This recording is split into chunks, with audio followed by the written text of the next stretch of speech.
તો અયોધ્યા રામ મંદિર જેમાં દાન ચોરીમાં હાલ સંડોવણી કોની કોની છે તેની આશંકા કોની કોની સેવાઈ રહી છે તેના વિશે વાત કરવામાં આવે તો સૌથી પહેલું જે નામ સામે આવ્યું હતું ટ્રસ્ટના અધિકારી ચંપત રાયનું નામ સામે આવ્યા બાદ આવતીકાલે તેઓ મુલાકાત પણ નહીં લઈ શકે। ટીનુ યાદવ ચંપત રાયના તેઓ સહયોગી છે, તેઓની મુલાકાત પણ અહીં રોક લગાવી દેવામાં આવી છે। આ બંને નામ જે છે તે સૌથી પહેલા સામે આવ્યા હતા।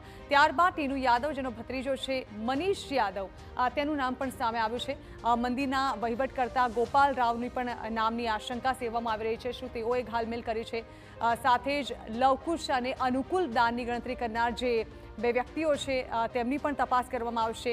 સાથે જ સોનાનો જે હવાલો મંદિરમાં સંભાળતા હતા તેવા કેડી તિવારી, ડૉક્ટર અનિલ મિશ્રા કે જેઓ રામ મંદિર ટ્રસ્ટના સ્થાપક છે, આ એવા કેટલાક નામો છે જેમના નામ પર તીવ્ર આશંકા આ દાન ચોરીને લઈને સેવવામાં આવી રહી છે। તો અયોધ્યા મંદિર દાનની ચોરી મામલે એસઆઈટી અયોધ્યા રામ મંદિરમાં દાનના દુરુપયોગના આરોપોની તપાસ કરી રહી છે।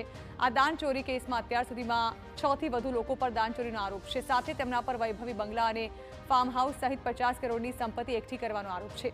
દેશના સૌથી મોટા મંદિરમાંથી દાનની ચોરીની ઘટનાથી સમગ્ર દેશવાસીઓમાં રોષ છે। ત્યારે કેવી રીતે આ દાનની ગણતરી થાય છે હવે તે જોઈએ।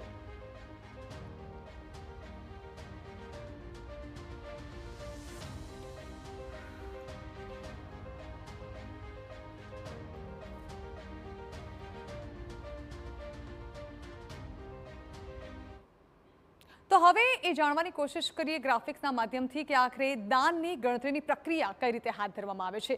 તો સૌથી પહેલાં તો જે દાનપેટી હોય છે જેમાં ભક્તો દ્વારા દાન કરવામાં આવ્યું હોય છે તે દાનપેટીને જે રોકડ છે તેને ગુપ્ત રૂમમાં લઈ જવાય છે। આ ગુપ્ત રૂમ મંદિર પરિસરમાં આવેલું છે। આ રૂમમાં બહારના લોકોના પ્રવેશ પર પ્રતિબંધ છે।